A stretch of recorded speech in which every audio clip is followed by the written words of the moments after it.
কি ব্যাপার বাচ্চা পাটি, তোমরা কি করছো? আপু খায় দাও। কে মাখাইছিস? বড় তারপরে টমেটো টমেটো। এরে আল্লাহ, কি খাচ্ছ ফাতেমা? দেখি কিরকম করে খায়, দেখি ফাতেমা একটা মুখে দে। ওরে আল্লাহ, মুনিয়া নাকি?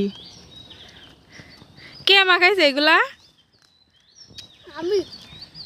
ও ফারুক, তুই না ভালোই মাখানো ভালো হয়ে গেছিস। আবার পানিও খাচ্ছাও? পানি কই পাইছো? পানি বাটে নামছি। বিলের মধ্যে মানুষের